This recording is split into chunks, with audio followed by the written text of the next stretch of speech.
कि धर्म के प्रति लोगों का विश्वास हिलने लगा है, अपनी संस्कृति को छोड़ करके पाश्चात्य सभ्यता की ओर दौड़ने लगे हैं, उस सभ्यता की ओर दौड़ने लगे हैं जो बाहर से तो बहुत सुंदर दिख सकती है मगर अंदर से पूरी तरह से खोखली है। उस जीवन को जीने के बाद आपको वापस इसी शैली पर आना ही पड़ेगा। आज यह विज्ञान भी मानता है कि जो नियम कानून भारतीय संस्कृति ने बनाए थे वही जीवन जीने का सही रास्ता है। अन्य किसी भी रास्ते में जाने में आप कभी भी सफलतापूर्वक जीवन नहीं जी पाओगे। आज सौभाग्य का दिन इसलिए भी है कि आज अंतर्राष्ट्रीय योग दिवस है। हमारे ऋषियों मुनियों की परंपरा, पतंजलि जैसे महान ऋषियों ने, अनेक महान ऋषियों ने योग का क्रम हमें और आपको प्रदान किया। आज हम अंतर्राष्ट्रीय योग दिवस मना रहे हैं। यह हमारे और आपके लिए सौभाग्य का विषय है, मगर विचार करने की आवश्यकता है कि हमें यह दिन मनाने की आवश्यकता ही क्यों पड़ रही है। हमें यह दिन मनाने की आवश्यकता इसलिए पड़ रही है क्योंकि आज समाज से जागरूकता खत्म हो गई है। हम भटक गए अपने ऋषियों मुनियों के मार्ग से। ऋषियों मुनियों का जीवन आप उठा करके देखिए, उनके चरित्र को उठा करके देखिए। योग की ही तो शक्ति थी कि हजारों सालों तक जीवन जिया करते थे।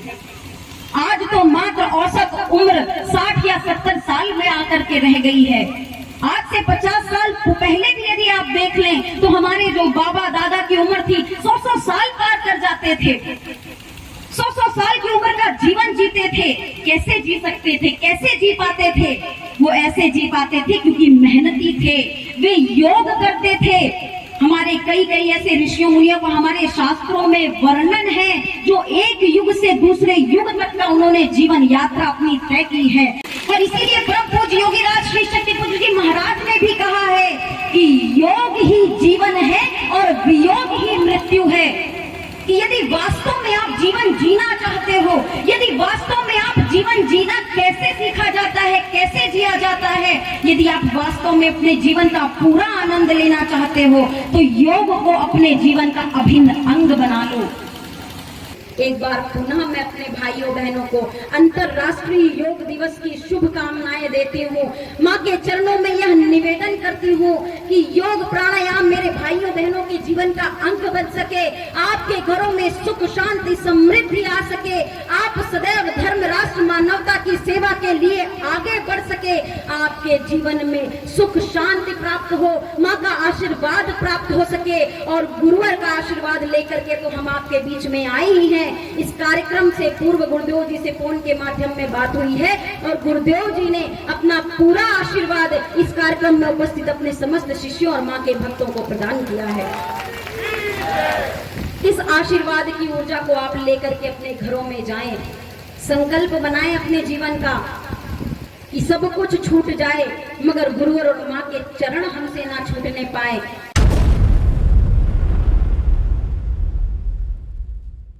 आजादी के दीवानों ने जब हमारे देश को आजादी दिलाई तो उन्होंने नहीं सोचा था कि हमें आजादी अपनी आंखों से देखने को मिलेगी कि नहीं।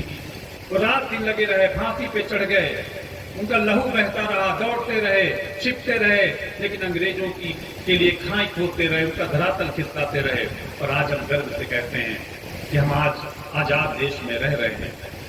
हमें पूजा पाठ करने की छूट है, हमें अपने हिसाब से जीवन जीने की छूट है, हमारे बच्चों को खुली हवा लेने की छूट है। लेकिन ये हवा भी दूषित हो रही है, यह वातावरण भी दूषित हो रहा है। कैसे आप अपने बच्चों को संस्कारवान बनाएंगे जब आज के युग में टीवी और मोबाइल में सब कुछ अश्लील आपके जीवन में आपके बच्चों को आपको स्वयं परोसा जा रहा है। बुंदेलखंड की इस धरती में जहां पीने का पानी तो स्वच्छ नहीं मिलेगा, लेकिन आप बताइए कि आपको अंग्रेजी या देशी या बियर कितने पाव चाहिए, कितनी बोतल चाहिए। यदि पहाड़ी के ऊपर भी आपका गांव बसा होगा तो वहां भी आपके यहाँ रोज एक पेटी पहुंचा दी जाएगी। ये हमारे हिंदुत्व की सरकार है, ये हमारे हिंदुत्व का चोला ओढ़ने वाले कथावाचकों का दंभ भी है, जो कहते हैं कि हमारा सनातन खतरे में है, हिंदुत्व खतरे में है, इसके लिए हाथ में कुछ उठाओ। भाइयों और बहनों, किसी को कुछ उठाने की जरूरत नहीं है। अपने आप में जीवन परिवर्तन करने की जरूरत है। जिस पुष्प की बात हो रही थी, जब एक क्यारी में, एक बगीचे में एक पुष्प महकता है तो पूरा मोहल्ला, पूरा गांव उस महक से अछूता नहीं रहता। प्रकृति की कोई भी चीज बनाई भी देखिए, धरती, आकाश, ये हवा, ये सूरज की रोशनी न जाति भेद करती है, न धर्म भेद करती है, न हिंदू मुस्लिम का भेद करती है। सभी को समाज कल्याण की भावना से अपना सर्वस्व न्यौछावर करती है।